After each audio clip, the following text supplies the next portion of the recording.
And now it's my pleasure to introduce our keynote speaker, Ron Phipps.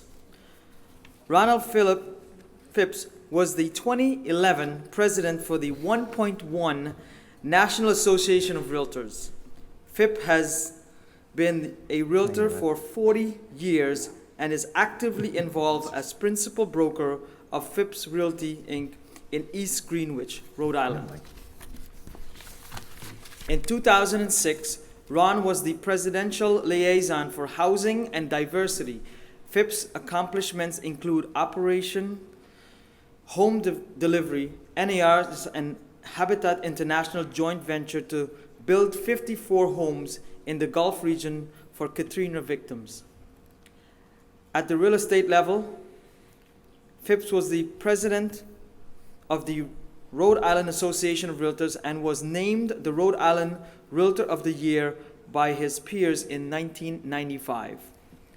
Active in his community, he was one of the 10 finalists in the NAR Good Neighbor Award. In 2001, for his volunteer work with the Deer Bike Safety Program, he has completed the 2000 Florida Ironman, the 2000 Boston Marathon, and 14 Save the Lake Bay swim. Thank you. Thank you. Okay. Moses, thank you. In the interest of time, here is Ron Phipps. How are you? I'm like a lot of you. I get really uncomfortable with introductions. And when you get beyond, yes, you did this, and this is your name, it's like, get to the message and don't talk about the messenger. I have the opportunity this afternoon to talk with you and share some thoughts. We are at a very, very unusual time in history, not just in real estate. And I would like to share some perspectives, some thoughts, and some opportunities. Moses, thank you for the gracious introduction. I really appreciate it. Duncan, thank you for the great hospitality. Your team is amazing. Liz, my favorite award ever was Realtor of the Year. Okay, all the other ones pale by comparison. Congratulations, well earned. So with that, by the way, for those of you who do a lot of presentations, you like to know how people do their presentations, the slides that you're going to see today are predominantly from a site called unsplash.com. So it's a really, really cool site where the copyrights are yours. You can do whatever you want with the pictures, but they're amazing photographs. This is the first one of those amazing photographs. All of the photographs of New York that you see in here are from Unsplash. I did not take pictures of them, unfortunately. The other footnote is, if you notice the role for past presidents, have you figured that out yet? As past presidents, we're supposed to be organizational janitors. Our job is to get the plunger and the mop and clean up the messes that current leadership makes. Now, the truth be told, we made those same messes when we were in leadership, so it's a long-standing tradition for you to do that. So I have this distinct pleasure of doing that right now. One other footnote. I've talked a couple times lately, I have this really cool watch. It's an Apple Watch, and it measures everything. It tells you what my heart rate is, how many steps I'm taking, etc.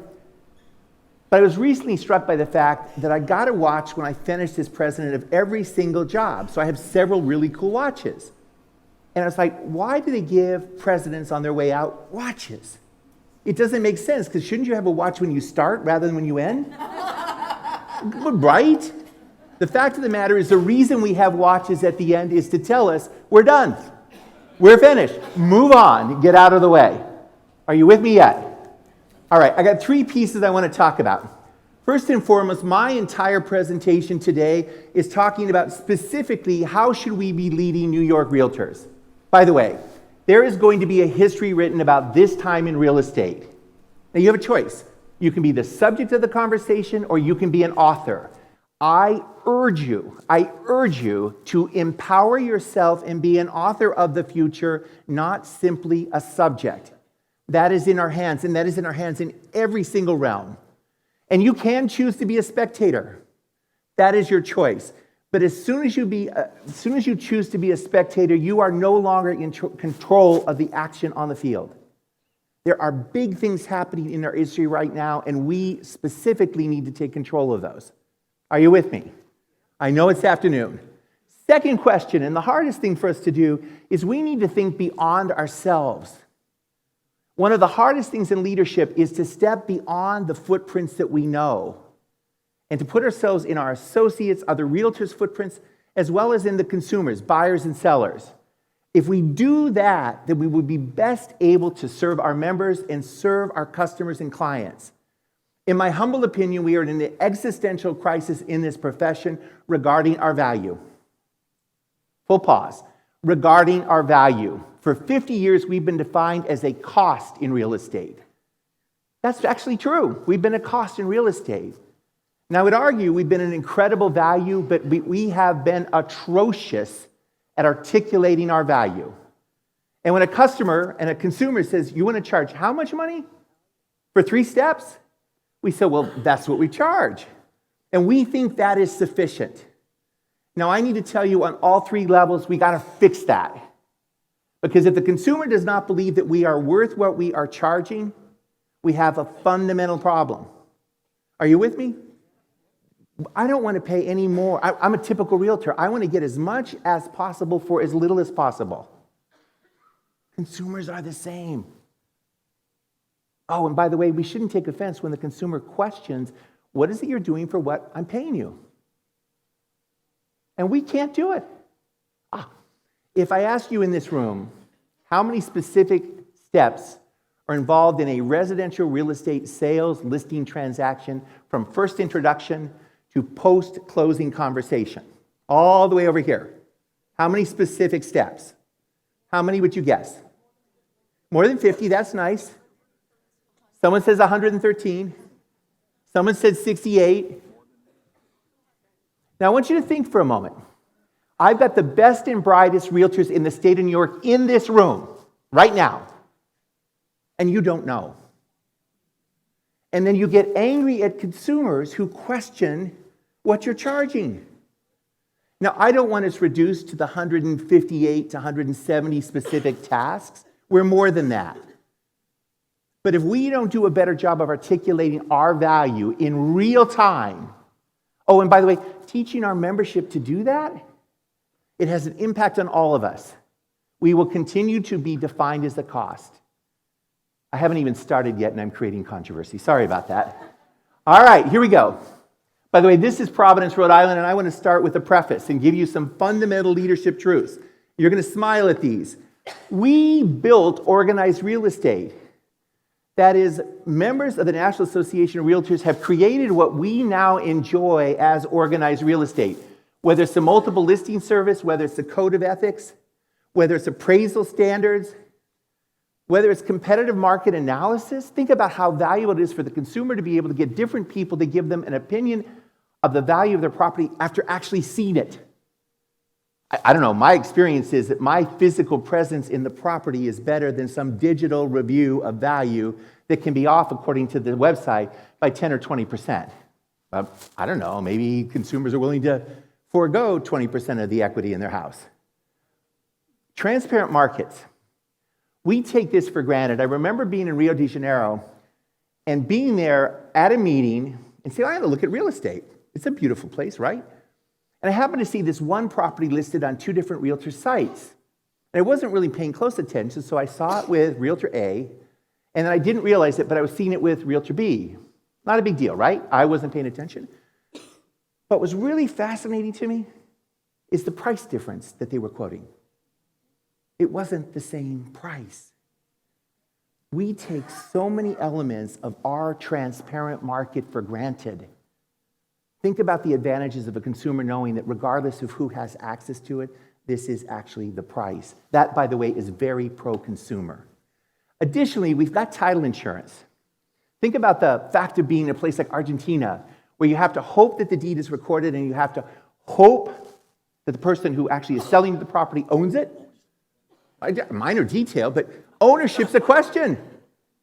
We take all of this for granted, and the reason that the world invests in the United States is not because of the certainty of appreciation, but it's the confidence in the integrity of the instrument of ownership. There is not a question as to whether you are going to own it. That's awesome, and we take it for granted. So my first truth is we've built what we know as organized real estate. My second one is for more than a century, We have been the ones that have been creating what we now know as organized real estate. We've been delivering value to consumers, and we have the potential to do it in the future, but as a practical matter, we've been the disruptors. We've been the disruptors that have created what you now know. So don't get too worried about other technologies or business models, et cetera, that want to disrupt. One thing I know about realtors, if I give you a destination, you are going to find a way to get there. And I respect the fierce competition that is to our core who we are. To our core, it's who we are. I'm also amused by the fact right now we're talking about iBuyers. And I actually think that we've got iLeadership down pat because we've been innovators, we've been inspirational, and we've been imaginative, and we will continue to do that in the future. Put a group of realtors into a room to solve a problem, and they will not only come up with the plan, but they will have metrics for the plan, and they will get you there. Don't worry about iBuyers. What you want to do is conquer true iLeadership. You can do that. All right. So here's my first section. I want to talk about specific elements for leadership. You're all leaders, so what I want to talk about are the specific steps or elements you need in leadership. First and foremost, I want you in leadership to curate the boldest and the biggest ideas. Don't be afraid in a meeting of someone coming up with such an outlandish idea. You say, we can't do that. This is New York. If there is any place on the planet that understands challenge and criticism about what's the potential, it's here. You guys are not going to let someone say you can't. Some of us, in fact, many of us in real estate have a really, really interesting personality defect. When someone tells us we can't do something, they've sent the goal line. It's how we're wired. I am a very big person. I was told there's no way you could run a 5K. I've been an open water swimmer my entire life. Well, as soon as someone told me that, I said, shoot, I may not run fast, but I can get there. That challenge translated to lots of other things, and it's a weakness. Like, my family knows that they tell me I can't do something, it's how to get it done. It kind of works, but it's true. The fact of the matter is I want you to be open to the best and the brightest ideas. I want you to step out of yourselves and put yourself into other people's perspective and be inclusive. You want people who don't agree with you at the table and in the organization. You want people who bring a different perspective because they're going to help you see things you don't otherwise see. It's not simply the right thing to do, it's a superior thing to do to get superior outcome. Are you guys with me? You feel somewhat relaxed this afternoon. I'm trying to get you moving up and up. Here we go. Item number 2, realtor success. Great realtors work for their members. Try that again. Great realtors work for their members. They don't use the organization simply as a platform to advance themselves. Now, leadership fits on these cool continuums. On one far side, you have people who do it for what I would describe as a servant leadership role. And on this other side, you have people who do it for the acknowledgement. Okay? Most of us fit somewhere comfortably in the middle. But the people who are more on the servant leader side will leave a much more lasting impression. Oh, and by the way, it'll bring more value to the association. The other thing is don't define success, whether personal or professional, by membership numbers or revenue. Those are 2 dimensions of 3 potential dimensions of evaluation. Use the other measurement sticks. And then finally, if your goal is a superior consumer experience, whether for members or for consumers, you will crush, you will be hired, you will have a future. I was just at a listing presentation in which my predecessor had said, look, they have such a great stream of leads that they don't really need repeat business. And they told the seller this. And I'm like, really? Like, even if that is your model? Stupid. Because at the end of the day, that seller said, well, I didn't think that I really should bother working with this person because I'm one-off. My new motto, and by the way, still do what you do. My team is showing property right now. We have 2 closings today. Yes. You're supposed to react positively to that. That's a good thing. True closings are good, especially one that wasn't going to happen on Friday at 5 o'clock. You never had that happen where on 5 o'clock on Friday they said the Monday one where the moving truck is coming is not going to happen. But the footnote to all of that dynamic is a superior consumer experience provides us with a future. And when I'm saying to my customers and clients now, I'm looking to have a long-term relationship with you. I'm looking for a short-term relationship with your home. I want to sell it quickly. Oh, by the way, if I set up that expectation and I do sell it quickly, they're not quite as upset saying, I didn't think you were going to sell it in a week. You paid for an outcome. I provided an outcome. Manage expectations. Oh, I'm doing one of the things because our market's correcting and you should pay attention to this one. I'm talking for sellers on listing presentations. Look at, as long as it's not an offensive offer initially, we'll probably counter. And what's amazing is in every single listing presentation, what does the seller ask? Okay, this is the interactive part. I'm asking you a question. What will they ask? No, they've already asked about the fee. We've talked about fee. How much is offensive, right? The fact of the matter is on the brokerage and the compensation, we no longer work in commissions in my office. We work on a success fee. It's still a contingent fee, but our model is a success fee. When we're successful, you will be happy. That's the goal. But the question that I ask about what is an offensive offer is always a great question because it gives me an opportunity to do something that really would be offensive. So when I do get troubling, they're going, well, I shouldn't be offended. And I'm going, you're right. So on a $500,000 listing presentation, I'll say, well, look, if it's offensive, we may not respond. They said, what's offensive? I said, well, I don't know. What do you think? 275, 300? And the blood will run from their face and they'll go, oh, no, that's more than offensive. That's like devastating. I said, well, don't worry about it. We'll get a good proposal. At the end of the day, we don't care where they start. We care where they end up. And then when you get that $400,000 offer that really is not very nice, they're like, I'm not offended. Manage expectations the whole way. A superior consumer experience is what your goal is. The other thing is I want you to be involved in active listening, particularly within the association. We're so used to talking at our members, and we're so used to talking at consumers. The best people are engaged in conversation. They are listening, not just talking at. And the simple elements of that is the first question is to measure and evaluate the situation. The second is to basically, before you try to make a decision to implement a plan, find out if there's any demand for it. Far too often you get these wonderfully passionate leaders that come up with these great ideas. They say, this year we're going to do this. And they go do this, and it's a nice photo opportunity, but its impact is limited. Don't do limited that are photo opportunities. Do things that have long-standing measures. At the end of the day, the most critical element for evaluating this is actually measuring. By the way, anytime you're troubled with how much talking you should do in reference to listening, just look in the mirror. You have 2 ears, 1 mouth. The ratio is 2 to 1. Okay? By the way, that works in marriage and relationships and partnering too. I'm still not, according to my wife, I haven't perfected that balance yet. You're supposed to laugh. Probably one of the most important things I can tell you about in leadership, passion should prevail. If you're passionate, you'll be able to do things that otherwise are not possible. People follow passionate leaders. They just do. And at the end of the day, you'll execute with your mind, but if you are passionate and you can motivate people, you can really, really get there. And that brings me to one other important thing. Far too often in leadership, we're told that you have to have the perfect packaging. It all has to be flawless.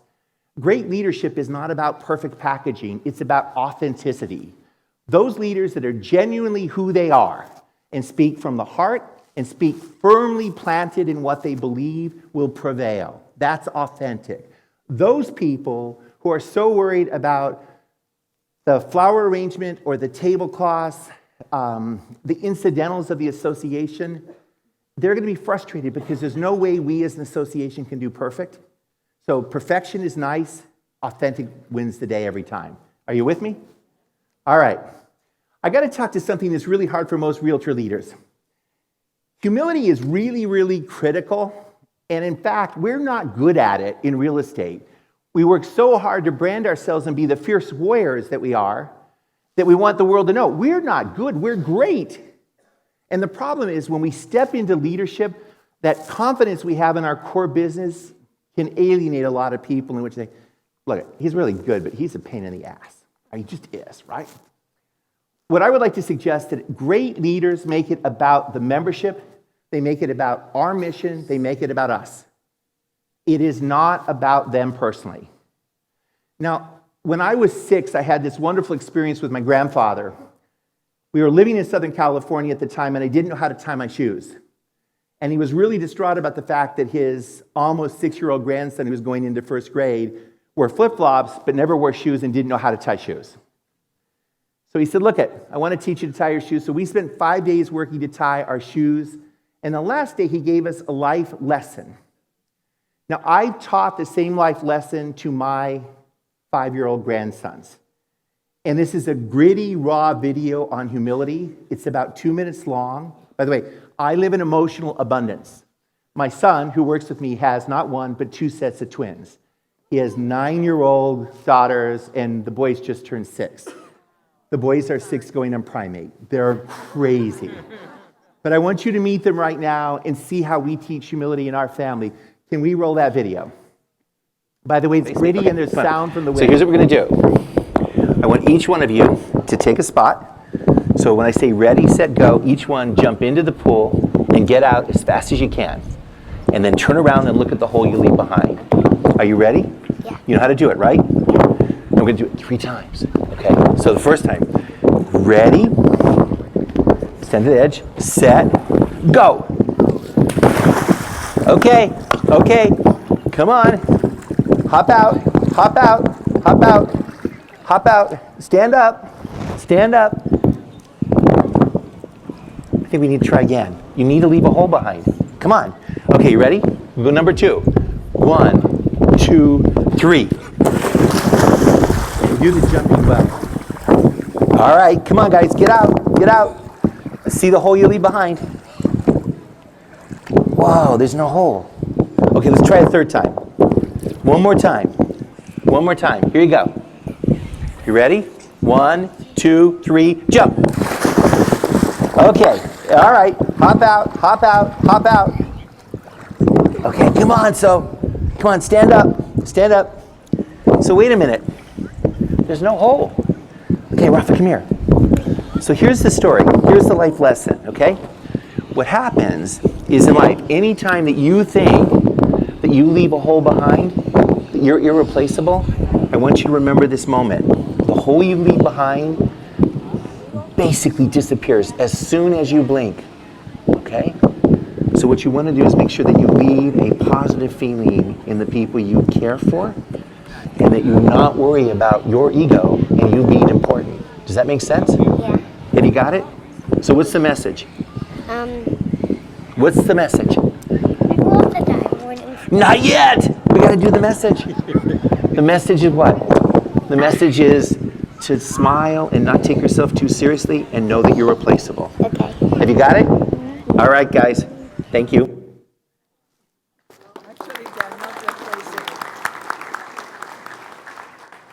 The footnote on that is they're amazing individuals. And the reason that I believe that we have such an important role trying to leave this world in a better place than we were welcomed into it is because of this generation. They deserve at least what we got. Fact of the matter is, in leadership, remembering that you are going to be replaced before you step out of the room is kind of important. And when I tell people that, they look at it and go, no, no, no, no. But if you think of it about the hole that gets filled in when you get out of the water, it fills in that quickly. And your real influence will be in the people that you've left behind.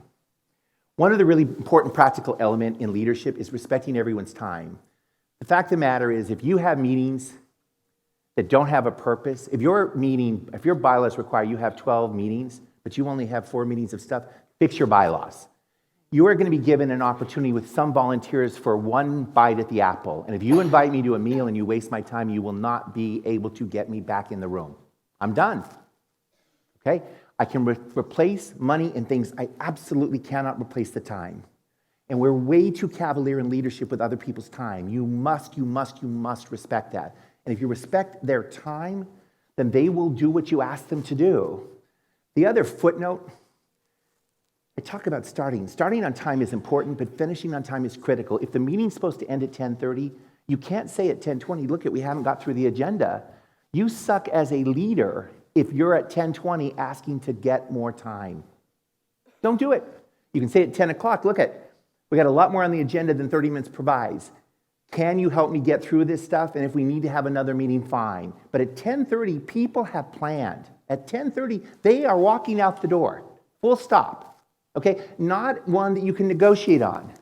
Another one that's somewhat critical. By the way, the fun thing about these slides is the slides actually, my daughter-in-law works for Facebook, and she was distraught on my transitions and my presentations.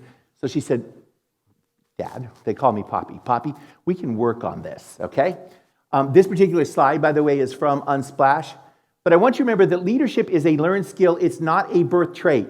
Experience is the teacher. Practice, trial, and error are, in fact, the way it works. No one's a great leader from the get-go. They fall on their face and they get up. Oh, and by the way, they have mentors that help them up and also will say to them before they actually fall on their face, you might want to tie your shoes. Listen to those mentors. It'll work. One other footnote is a secret for you guys generally.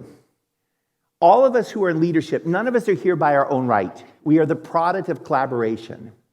But when you are mentoring, most people don't get back to you with the outcome of the advice you gave. The best people that are mentored go back and report back to the mentor and say, here's what you told me to do, or at least how I understood it. Here's what happened. If it worked out great, you say to the mentor, thank you, this was phenomenal. But what's really, really valuable is when it didn't work out. Because now you've got someone who's going to work with you to figure out how to prevail. And you're no longer going to have a mentoring moment, you are going to have a mentor for life. That's so valuable. Next footnote, owning failure. The fact of the matter is I stand before you as somebody who's made a ton of mistakes. In 2000, I was president of the Rhode Island Association of Realtors, and we switched from an intranet to an internet-based MLS system on January 1st. The incredible thing was the opening slide was awesome. It had the ocean, the sound of the ocean. But when you pressed the button, the key to go to the opening page, nothing happened. Now, the good news is probably in New York City, you don't do it to the degree we do in Rhode Island. But on New Year's Eve, a lot of realtors were overserved. So we didn't hear an awful lot on the 1st of January about the fact the MLS didn't work. On January 2nd, we heard a little more. And by the way, it's really wonderful when you've got an MLS system and you had to switch vendors because you switched vendors and they wouldn't let you run parallel. Not something I'd recommend. The technology people are smiling, going, you're really stupid. Yes, you are. Okay? Unfortunately, 2 days became 2 weeks, became 30 days, became 6.5 weeks before we had an operating MLS system. Now, I want you to ponder for a moment how patient realtors are. I was president under that watch. We were faxing listing agreements in 2000 to each other. Stupid, stupid, stupid. At the end of the day, own the mistakes. Failure is an orphan. Success has many parents. And what that does mean is that when there is a failure, it falls on the president's shoulders. He or she owns it. You can't get to fix before you get blame over. Get the blame done and fix. Now, when it's a success, it's everybody's accomplishment. One other footnote about leadership, and Liz talked about it. The fact of the matter is in leadership, your most important role as a leader is to identify, train, mentor, and support your successors. You don't have to like them. I'm sorry. I've had some incredible people I've worked with in leadership. I've had other people going, moderation has been a good thing. My moderation of engagement with them is a great thing. The fact of the matter is my role is to make sure that if I'm the current president, you are better, and the association has a superior year next year and then the year after that. That's not an option. That's exceptional leadership. This is a good year. Next year is better. The year after is better still. The most important piece on this particular page is the leadership timeline. First, you volunteer. Then you follow. Then you learn. You collaborate. Now, when you have the titles, you're holding the flag, you're leading. But it's the last step we miss, which is the step to get out of the way. When your term is done, your term is done. You need to move over and create room for the next generation of leaders. Now, that doesn't mean you go under a rock. I'm not asking you to disappear. I'm asking you to find another avenue to share your talent and your skills. Are you with me? It's not hard. Oh, and by the way, whether it's on the state level, whether it's on the national level, there are lots of opportunities for leadership. Oh, and there's this really cool thing. If you learn great leadership skills in this organization, you can share them in other organizations. It doesn't have to be exclusively within the Realtor family. There are so many organizations that need that help. That brings me to one important element we always forget. Gratitude is one of the most important pieces of leadership that you will do. I had two very critical elements when I was involved in leadership and still am. Two important phrases. The first one is, I need your help. I don't ask people to serve on committees or do you want to be involved in leadership for the next 20 years. That's just not an easy ask. Some people might say yes. Boomers are more likely to say yes than millennials. Okay, we're patient. Oh, and by the way, we like the social part of it. But the most important piece of it is thank everybody. Every time something is going on, whether it's coming to the meeting or sharing attention, etc., just thank them. Now, I do old school. I do thank you notes. Full disclosure, I really am left-handed, but I was taught to write right-handed, so my handwriting is atrocious. It is not legible. So what I had them do at NAR is put together these wonderful cards that said Ron Phipps on the top and said leadership team on the bottom. And my goal, I printed 2,500 each of my years in leadership. My goal was to use all of them. Okay, just my goal. Year as president, I made a point to print 5,000. I used all of them. It is a really, really important element for you guys to acknowledge thanks. And I don't care how often you do it, just do it. That's piece one. Piece two is energizing engagement. So I've talked to you about the steps, the elements I need you to engage in leadership. The second piece that I want you to pay attention to is how do you get people involved? How do you ask? By the way, one other footnote before I go too far. That is a unsplashed photograph of New York City. It's really cool. You know, it's just really cool.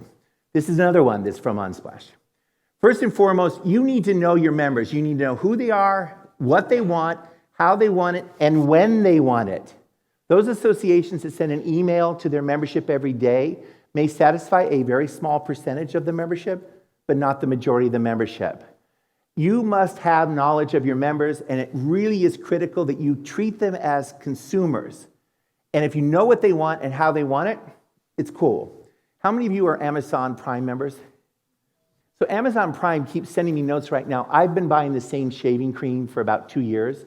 In the last 60 days, I haven't bought the same shaving cream. My son from Brooklyn introduced me to new shaving cream. So Amazon's basically asking me, Ron, are you growing a beard? They have that degree of knowledge.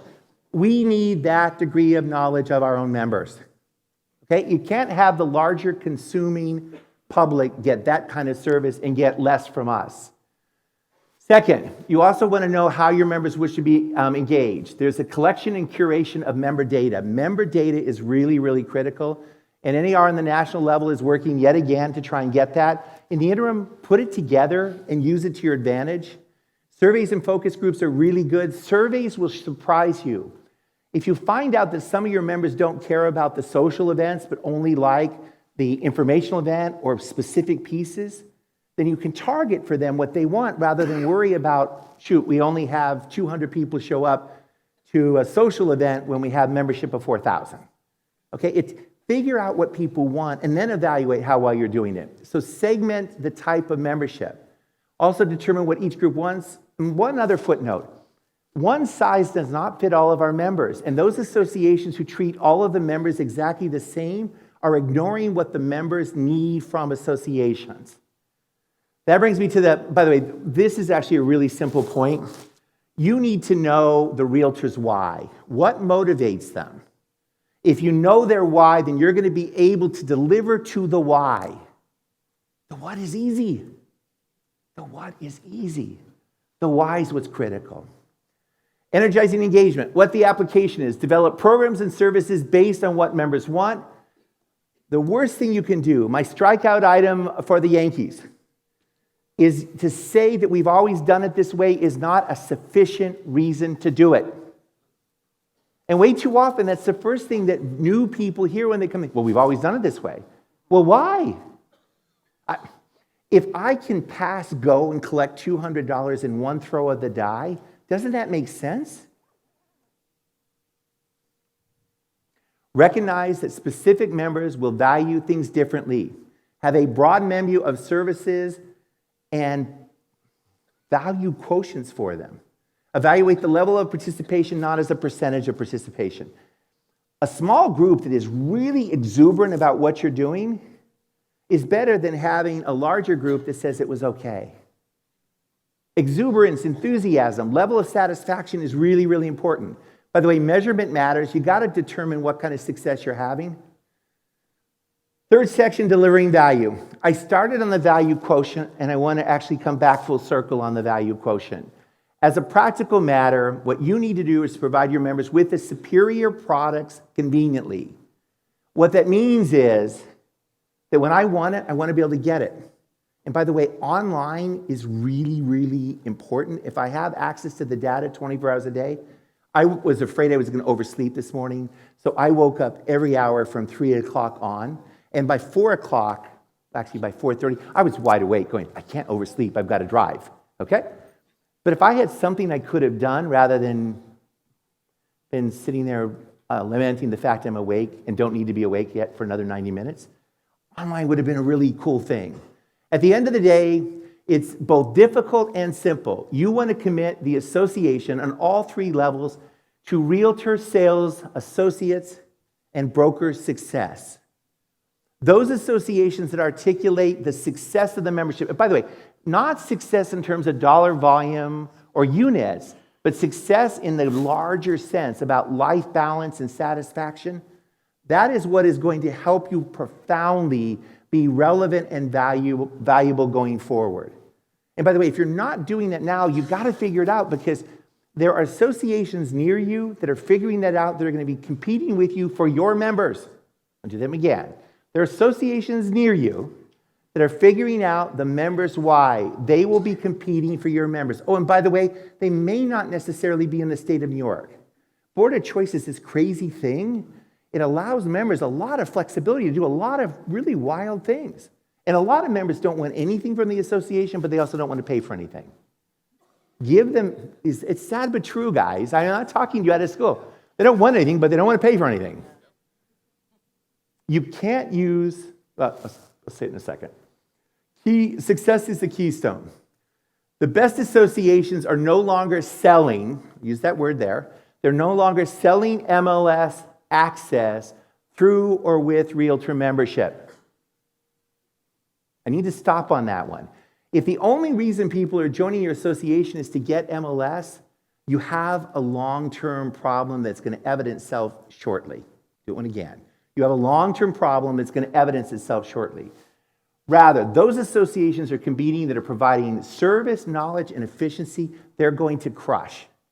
And by the way, there's real competition among the associations now.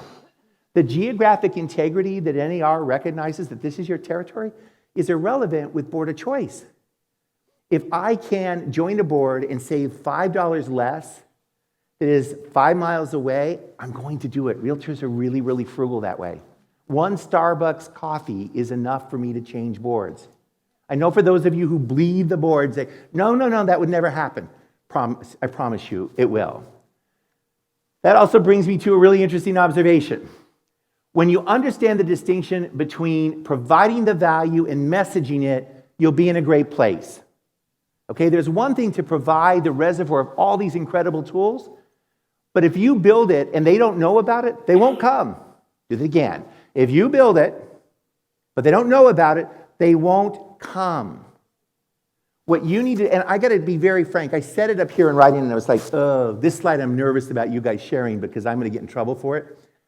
I actually think the National Association of Realtors on all three levels, by the way, there is no three-level agreement. The relationship between local, state, and national is all by custom. If you say, show me the agreement, there's no instrument that says, here's what the agreement is. That's a kind of posmo. Oh, by the way, there's no agreement that defines what the regions are. There's no thing that says, your region 2 and these are the states. Ponder that for a moment. Board of Choice has huge repercussions. My third comment is I actually think that where we are weak as associations is not in the tools, not in the resources, not in what we have to offer, but our ability to message it and deliver it to the members who would value it. You can't give me a glass of water from a fire hydrant. And that's what we do. It's either on and full throttle or off. We got to find a way to put it into a way in which it can be consumed. Our Real Challenge Association specifically relates to our messaging. We can't ask people to participate if we don't have an effective communication channel on all three levels. Communication is critical. Messaging is critical. Are you still with me? Okay, we haven't lost you yet. By the way, this is an unsplashed photograph. I was thinking about the fact fall is coming and the beach just seemed really inviting for one more day. I know it's the first day of October, but here we go. Or what is the first day of winter? Or what is that season afterwards? Fall. Yeah, I'm rushing it along. I share this particular slide to share with you my why. The reason that I still speak and the reason I work so hard is because I want to make certain that we leave this place better for my kids and grandkids. Right now I have 6.5 grandchildren. They've already named the half grandchild. He's coming to Brooklyn. So by the way, I am not a New Yorker. In fact, I'm a New Yorker by aspiration and by the most important part of my family, my son, daughter-in-law, and 1.5 grandchildren. By the way, my daughter-in-law, remember her name? Her name is Cecile Phipps. She will probably be governor of New York and president of the United States. She has just turned 3. She is incredible. There's no pride of ownership of this particular daughter. The fact of the matter is that you want to know what your emotional purpose is. They're not going to have on your professional obituary that you sold $1 billion of real estate and you did 10,000 transactions and all the other stuff. You're just not going to do that. That's not going to be what you're remembered for. There's one other footnote that I want to share with on the why. In real estate, we have a particularly challenging time balancing our professional lives, whether it's the volunteer piece or the work piece, with our family lives. As a general observation, those of us that are really good in our corporate work tend to be available 24/7. Last night, someone texted me at 11 o'clock, and I debated about whether to respond to the text. It was a conversation in my head, right? Saying, okay, I know they're in Rhode Island, it's Eastern Standard Time, it's 11 o'clock. So I opted not to respond. Of course, at 6:30 this morning, I get a question mark to his last text. That's 6:30 a.m. Okay, now part of the fault is mine. I'm creating expectations that I'm available 24 hours a day.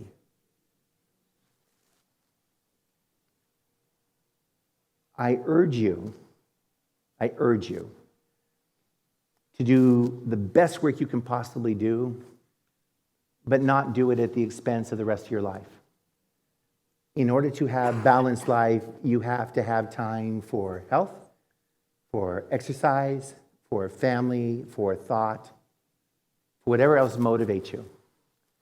And if you let your customers and clients take control of your life, you will not be able to do that balance. You just won't be able to do it. I've struggled with that my entire professional life. Now, I'm better, ironically, with my grandkids in so many ways than I was with my own children. And I say that with pause because my kids have always known unconditional love. They've always known that they have not one, but 2 parents. And we worked really, really hard to create that balance. But I'm the 3rd generation of a 4-generation real estate family. So there is family and there's real estate, and often the two are never able to be unwound. They are truly 2 strands of that DNA helix. The simple and important piece I would share with you is you want to make certain that your families get the best of you, not what's left of you. I repeat, your families deserve the best of you, not what's left of you.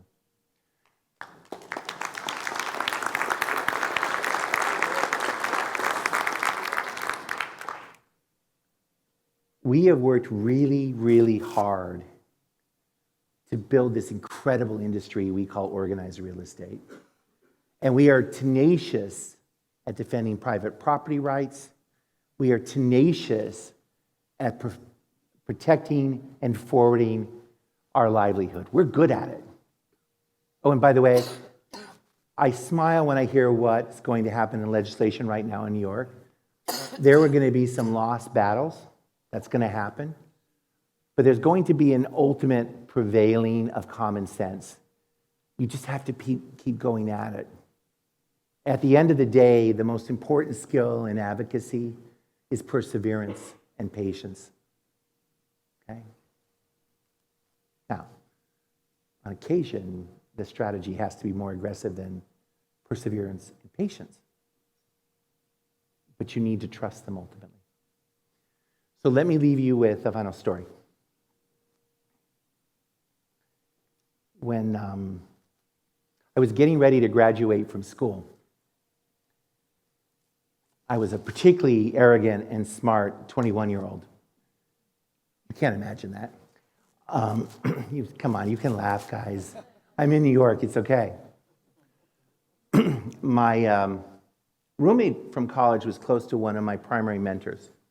And I really debated about whether to go into law, and I really wanted to do law as constitutional law, not as regular law. I didn't want to do regular law. I wanted to do theory, right? There's not a lot of opportunities for kids going into law school and graduating to go into high-thought law. So my roommate happened to be in a conversation after dinner one night with one of my primary mentors, one of the professors I most appreciated and recommended. And he said to my roommate, "The Ron is destined to be mediocre because he will lead with his heart rather than his intellect." Now, for a 21-year-old, 100 days from graduation, that was a devastating, critical criticism. And my roommate really debated whether to tell me that or not. He said, "I don't know you want to know this." And I will tell you in candor, it literally took me off at the waist. I lost a lot of confidence. For 20 years, anytime someone said what the goal was, I said, okay, I'm going to go to that goal, but I don't want to be mediocre. I need to go further. And what I realized when I entered my early 40s, that this professor had given me the most incredible life gift.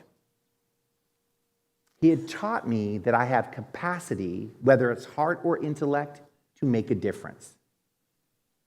And I smile because he knew me better than I knew myself. Because if I didn't have that advice and that criticism, I would have been good. I would have been highly confident. I would have been good, but I wouldn't have moved to make the difference in people's lives that I had the opportunity of doing. So when someone gives you the criticism, pay attention to the criticizer, but also the criticism. Because often there's profound wisdom that can positively impact the rest of your life. And that brings me to a final note. You don't know how you impact the people you engage on a regular basis. We don't have enough feedback. We just don't have it. But there are times at which things need to be said, and you are the person that needs to say them. And you may not know whether they will have the impact to the group that you want or not, or the one-on-one, but don't pause. If you know in your heart that it is true, then say it.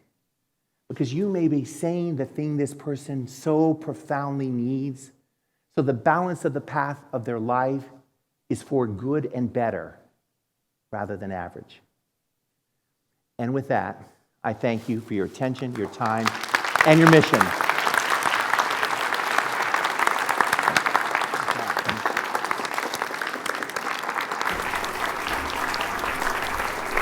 Let's give it up for Ron Phipps. Thank you so much, Ron.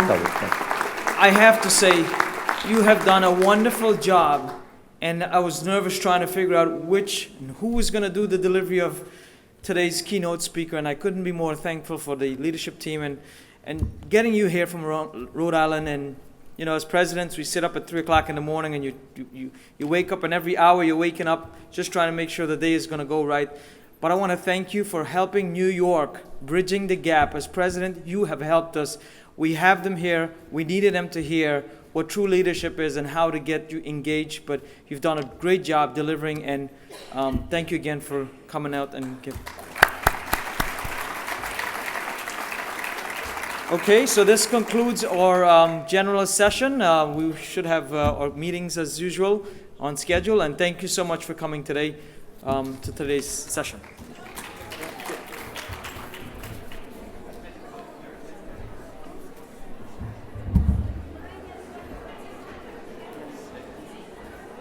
And don't forget, tonight is the RPAC karaoke night at 7:15 in the Oneida room.